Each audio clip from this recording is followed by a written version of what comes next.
Sabe, às vezes uma refeição, uma simples refeição, é muito mais do que parece. Pode ser uma janela para a cultura, um experimento científico e um livro de história, tudo junto. E hoje a gente vai desvendar as várias camadas de um prato que muita gente conhece bem, o churrasco.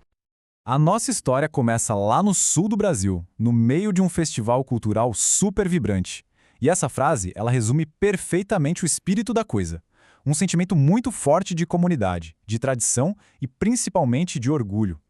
Imagina a cena. É uma imersão total. Aquele som da gaita, do violão, a imagem das pilchas, super coloridas, o cheiro, né? Aquele cheiro inconfundível de churrasco que toma conta do ar, as danças, o chimarrão passando de mão em mão. Cada um desses detalhes é uma pecinha que monta a identidade gaúcha. E no coração disso tudo, dessa festa toda, a gente encontra um ritual culinário poderoso. Não é só sobre comida, é sobre a celebração que acontece em volta do fogo. Porque, olha, pro gaúcho, o churrasco é a base da identidade cultural. É o que junta a família, os amigos, é onde as histórias são contadas, os laços se fortalecem. É o momento que coloca todo mundo no mesmo nível, sabe? Cria um espaço de pura convivência. Só que esse ritual não mostra só união, ele também revela uma estrutura social bem clara. O jeito que o churrasco é feito e principalmente quem faz diz muito sobre tradição e papéis sociais.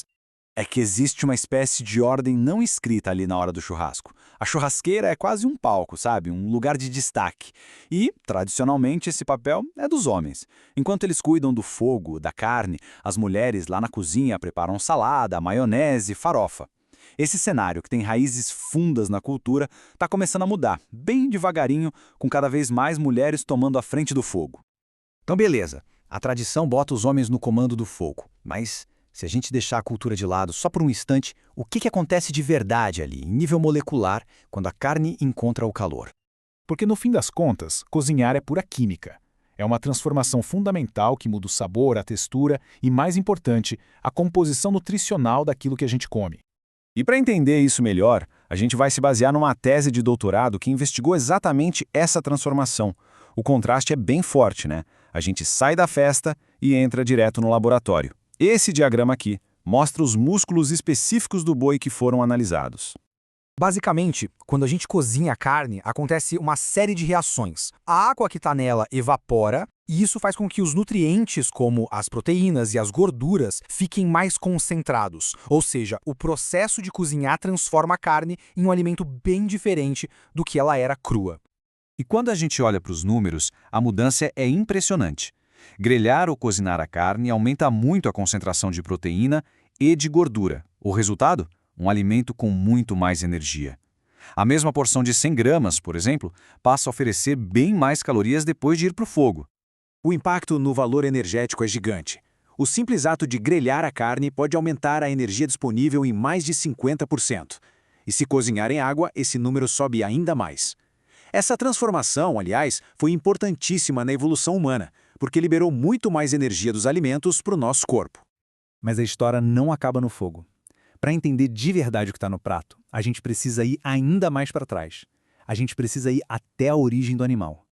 A carne usada nessa pesquisa científica não era uma carne qualquer. Ela vinha de duas raças de gado bem específicas de Portugal, cada uma com sua própria história e adaptada a um ambiente. Isso lembra a gente que a comida tem geografia. Olha só, os próprios animais do estudo têm uma ligação profunda com a terra da onde vieram, lá em Portugal. A qualidade da carne, as características dela, tudo isso é um reflexo direto do lugar, do que esses animais comeram, de como foram criados. A comida carrega a identidade da sua terra. E essa conexão com a terra não é única, mas ela aparece de jeitos bem diferentes por aí. Para a gente ter um contraste, vamos sair do sul do Brasil e de Portugal e viajar para as montanhas dos Andes, onde a relação com a terra inspira uma outra identidade.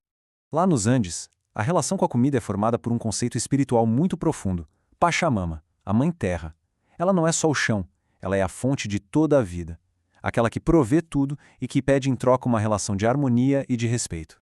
E essa visão de mundo se reflete em absolutamente tudo. Em vez de uma cultura centrada no gado e no fogo, a cultura andina se desenvolveu em torno da agricultura, da terra. Eles domesticaram plantas como a quinoa e criaram técnicas geniais para cultivar nas montanhas. Para eles, a própria paisagem é sagrada.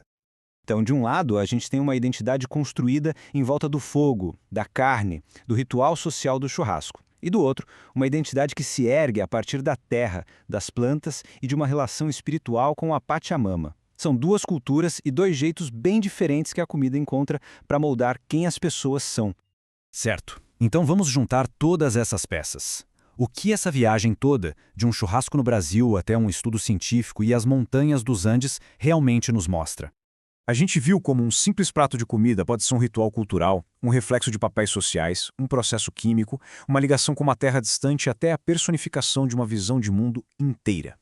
Cada garfada que a gente dá carrega camadas e mais camadas de significado. E isso tudo nos leva a uma pergunta final. Na próxima vez que a gente sentar para comer, não importa o que seja, vale a pena parar um segundo e pensar: qual é a cultura, a ciência, a geografia e a história que estão por trás do que está sendo servido? No fim das contas, que história cada prato nos conta?